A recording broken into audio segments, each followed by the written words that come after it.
I'm Julie. And this is Wine About the Market. And today we have a special guest, Terry Heffner from Guild Mortgage. Welcome, Terry. Thanks. Cheers. Thank you. So, Julie and I have known Terry for a number of years, like a lot of years. Like a million years. Say how many years? He coached our kids way back in Optimus football when they were tiny. This big. Yeah. And now they're that big. Yeah. So we know Terry for a long time. Adults. And we were chatting with Terry recently at his office just about what's going on in the market, what's going on in our market, interest rates, loan products out there. We're trying to educate our clients. And so we thought, hey, we'll invite him to Wine About the Market and let him talk about something that is his forte that we don't know a lot about. So let's get started. All right. On that note, Terry, why don't you give us a little bit of feeling for what's happening in the residential mortgage market right now? Wow, that's an open-ended one, isn't it? Yeah. Well, we've seen. I was just talking to someone this morning. I mean, we've seen interest rates move from the 3s a year ago to over 7%. So that's probably the headline. Right. Yeah. It's quick movement. Yeah, the big move. And rates going up much higher than prices are coming down. I mean, it's definitely having downward pressure. Those high rates will push pricing down, but not as fast as rates are going up. Yeah, I mean, when you have that kind of a move on interest rates, it has a exponential effect on the payment. You know, I mean, hundreds and hundreds of dollars higher payments. Right. It excludes a lot of people from the market, and so it's been a very interesting year as it relates to that. Well, let's talk a little bit about interest rates and maybe what lenders are doing to get creative, because you got to do something, right? Yeah. Well, the buyers need to do something too. Yeah. So I think what are you seeing? Yeah, creative is the word of the week, basically. Sellers are getting creative. They're offering incentives. And buyers are looking for ways that they can make the house affordable. So whether it's a permanent buy down of an interest rate. Tell us about that. What is a permanent buy down? So a permanent buy down of an interest rate would be, let's just say that the interest rate is 7%. That's kind of the par rate.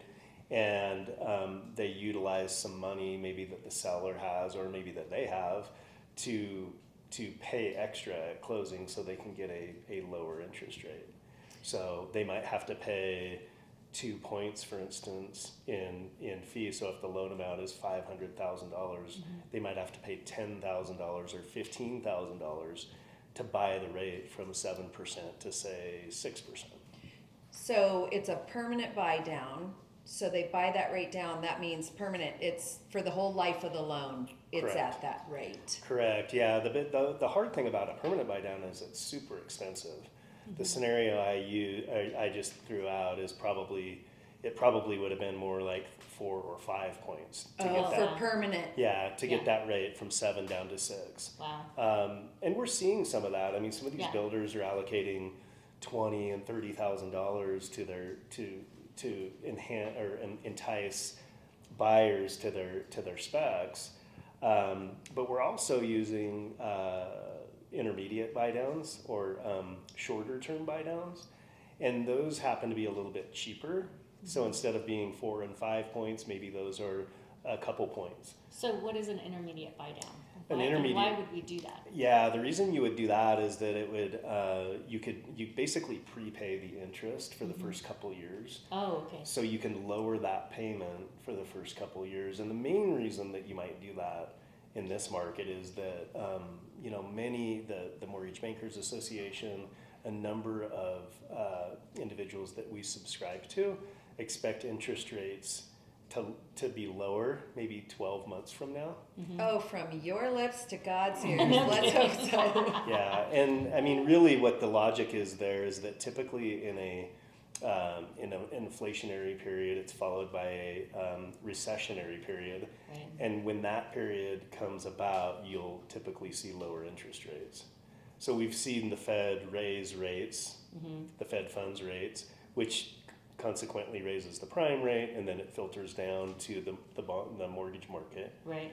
And so rates have been going up, But when they feel as though that activity has actually slowed the market down or the economy down, Yeah.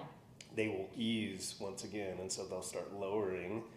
And a lot of people feel like that will happen hopefully in the next, sometime in the next 12 months. We just don't know when. Yeah. And so if you can do a temporary buy down on a situation like that and lower the payment for some of these people, then that might bridge them to that point in time when they can refinance the loan to that lower rate. And I know I've asked you this before, but I'm not sure that people who are listening understand that. When you buy that rate down, you're qualifying for the end rate. Correct. Right, so it's a solid loan. It's not creative financing like we saw in 2008. No, and the great thing about a temporary buy down in that scenario might be that the seller maybe is willing to allocate, $20,000 or $30,000 in incentive. Mm-hmm. So if you took that money in the form of a price reduction, for instance, on a $500,000 or $600,000 loan, that might lower your payment a couple $100 a month. Right. But if you were able to do a 2-1 buy down and maybe get that interest rate start rate down from 7% to say 5% the first year, 6% the second year, and then it's fixed at 7 throughout the period, that might lower the payment, $600-$700 a month. Wow. So that Huge has a lot difference. bigger impact on their finances than just lowering the purchase price. Yeah. We're just seeing a lot, just because, not so much because in the whole scheme of things, 7% is this outrageous number. Right. Right?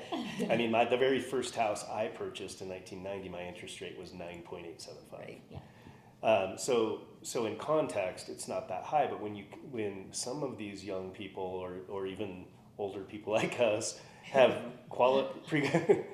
pre-qualified for a house at 3.5%, and now they're running those numbers at 7%. Right. It's brutal. It's alarming, Yeah. right? It's alarming to see that difference. And so, what we're just encouraging people to do is, especially in this market, when sellers are willing and builders are willing to Give wheel you and concession. deal, wheel and deal a little bit, because we know, having been in this industry, and you guys know this as well, that when things turn back around, people are not going to quit coming to our market. Right. And when it shifts, we will be back into a market where there are 5, 6, 7, 8, 9, 10, or 20 offers on a house. So now is oddly as it might sound, it's kind of a good time for buyers to get out and find something if they can find what they want. Right.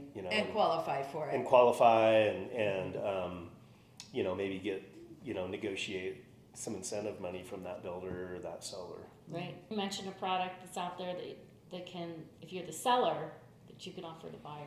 Can you share a little bit about that? Because that's another creative piece about locking in the rate when you list the house. Yeah, and it's kind of I would call it a lock and list type of product where essentially what the seller does is they basically buy a forward commitment. Okay. And it's a little bit of a roll of the dice, frankly, and builders do this a lot in bulk. Some large home builders might buy, millions of dollars in forward commitments if they think that interest rates are going to continue to move up. Right. And we are going to talk about that, but most feel that interest rates are going to move up from here. Yeah. So if you are listing your home and you feel like interest rates are going to move up from here, then you can, for a fee, you can lock in today's interest rate and offer that to your potential buyers. Okay. So it's a little bit of an incentive that might offset some of these low-ball offers coming in because you've locked in this lower interest rate and you can offer that to your pool of buyers. So it's kind of a unique program, and a number of lenders have it, but we just rolled it out. It's called a list and lock. Oh, okay. It's a great tool. Yeah, it's another arrow in your quiver, if you will, if you're looking to sell. Yeah. So Terry, Liz and I get questions all the time from clients, and we always kind of giggle because we say, "Oh, I wish that we had a crystal ball and we could answer We that actually have one question." in our office, and I was going to bring it just to be funny, but forgot it. We forgot it. We'll pretend like we have it. Anyway, so you're going to pretend you have a crystal ball, and I want you to tell us, you talk about par and prime. Can you kind of tell us what these terms mean? Number one, where is the prime rate today? And then the one for the crystal ball, where do you see rates going over the next 12 months? Great. It's November 9th, by the way, so this probably won't come out. Just in case you say something, someone will be like, what? Yeah. Yeah. So when we talk about the Federal Reserve and the Fed raising rates, what they're raising is they're raising the federal funds rate, and the Fed funds rate is the rate in which banks lend money to one another. Okay. And the prime rate is incrementally higher than that Fed funds rate. The prime rate is the rate that banks lend their prime customers. Yeah. Oh, okay. And then from that prime rate, there will be margins. So if someone goes to get an equity line of credit, or if they get a business loan or something, it might be prime if they're like a primo perfect customer, or it might be prime plus 1 or prime plus 1.5 or prime plus 2 or something. So like my credit score might influence that. If I have a lower credit score, then it's prime plus. Correct. Yeah. Yeah. Not saying that I have a bad it might credit score. It might be subprime, or it might be, and then the mortgage rates. So it's kind of when the Fed raises rates, they're not raising mortgage rates, but it eventually gets there. So the mortgage rates are essentially traded on a mortgage market, like a secondary market, and they're mortgage bonds, and they're investors that invest in mortgage-backed securities. So one of the things that we're dealing with in this market right now is this huge spread between the treasuries. We talked earlier about how treasuries are 2-year treasuries up to 4.75. So investors might rather take money and invest it on a 2-year period of time and get 4.75 in their return, than turn around and invest in mortgages where they got to lock their money up for 30 years. Right. Worse yet, they know that if they do a 30-year rate, if they invest in a 30-year rate at 7%, it's likely going to refinance at some point right. because it's high. So there's this strange spread going on right now, and that's what's kind of disjoining some of these mortgages and why we're seeing mortgages hop up. Now, your earlier question about kind of where we might be headed and so on, most people believe that the Federal Reserve may have to continue to raise at least 3 more times. So what I've read is that they think they might have to raise once again a 0.5 point, and then 2 more times at a 1/4 point each. So that's a full point from where we are right now. So that means at some point in the future, the prime rate could be 8%. Okay. And if the prime rate is 8% and Fed funds is a full point higher, then we can kind of do the math through a process of elimination and realize that mortgage rates will probably not be 7%. They could be as high as 8 or high 7s. Is it built into if the Federal Reserve is going to raise the rate, is the mortgage rate, the prime rate, already built into What they they're think. hearing on the market, what they think the increase is going to be, or is it a lag? Yeah, well, that's a very good point. I think there's a lot of different opinions as to what's baked in and what isn't. Okay. I would imagine that there's investors right now that are looking at stocks and bonds and everything, and kind of gambling on whether or not some of these reports that are going to come out later in the week are going to lead to for sure continuation of these raises. Right. And so that's for the Wall Streeters and for our Our crystal Our ball. crystal ball. But you are right. I mean, 9 times out of 10, by the time the Fed meets and makes that decision, it's typically baked in to everything. And so you will see some movement after that, but that's usually more in anticipation of what his language was like versus what they decided to do. So it's it's something that we've come to really watch in our industry because it kind of eventually makes it to us. But the consumer a lot of times just hears it on their nightly news, and they'll call us and say, well, the Fed raised, or the Fed lowered interest rates by 0.5 point, so my interest rate on my mortgage went down 0.5 point, right? And Wishful thinking. Yeah, it doesn't happen. So what we're really hoping, you guys, is that hopefully in the next few months all of these moves in raising rates is going to do its job and slow things down. Mm-hmm. And from what I can tell, it has. Yeah.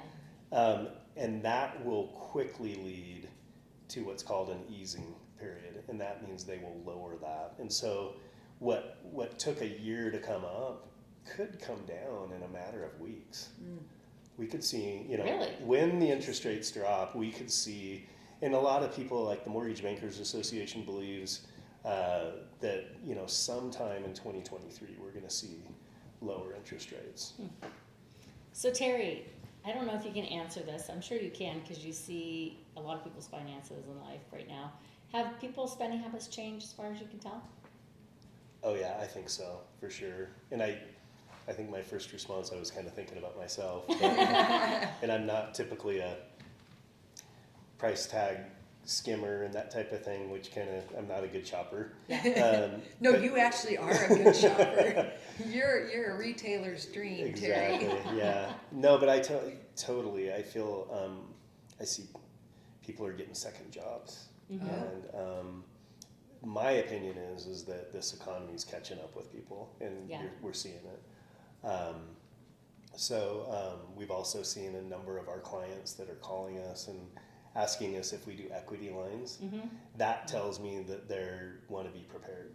Oh, right. Right. In case we get into a deep recession, Yeah. and we have to Because the equity line is just sitting there if you need it. Yeah, I think that, obviously we see a cross section, but I think that especially in our area, a lot of people are sitting on a lot of equity. Yeah.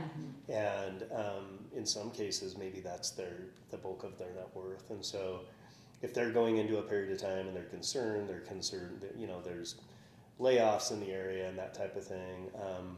We've just seen the phone calls. So much great information, Terry. We're so grateful that you joined us, but we cannot let you out of here without asking you to give our friends and family and our clients some advice. I mean, we're always giving advice, but we would love to know from a lender's perspective, what would you say to people? Yeah, well, I'm not going to disclose how many years I've been doing this, but you can probably tell by my gray hair. But I think the most important thing, honestly, and I've been sharing this with a number of people, and it's kind of stayed the same, and that is, if you have any propensity whatsoever to getting in this market, whether it's a son or daughter or grandson, or you're looking at a cabin, or maybe moving up and getting a bigger house or getting a smaller house or anything in the future, I think get with your mortgage lender, get with your financial planner, and get your house in order as it relates to what might that look like. Where am I going to pull my down payment? What would that payment look like? Am I going to, pull some funds from another property? What would be the best way to tackle that? And don't just wait until that perfect property comes up, because we don't know what that market's going to look like. Right. A year ago, you were in multiple offers and waiving appraisal and waiving home inspection. Yeah. And so I feel like the last thing that our clients want to do is deal with the finance part of it.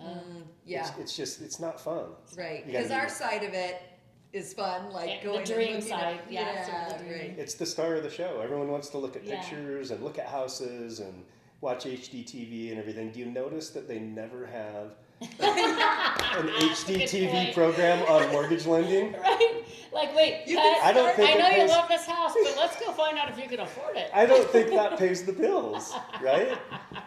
But it's true though, and we're laughing about it, but I feel like, yes, you got to get your finances in order before you get there. So I would say if you think that something like that is coming up, you've got a aging mother that you want to get, sell her home or what have you, I would get with someone and try to figure out what that looks like. And Before it's an emergency. Yeah. before it's When it comes to, emergency, like, and you're sitting outside the house and Mhm. you're calling one of you two and you want to take a look at it and you want to make an offer, but you haven't filed your tax returns yet and you haven't done this and you haven't done that, so Yeah. I just think that that's probably a good discussion to have if you're like T minus 12 months.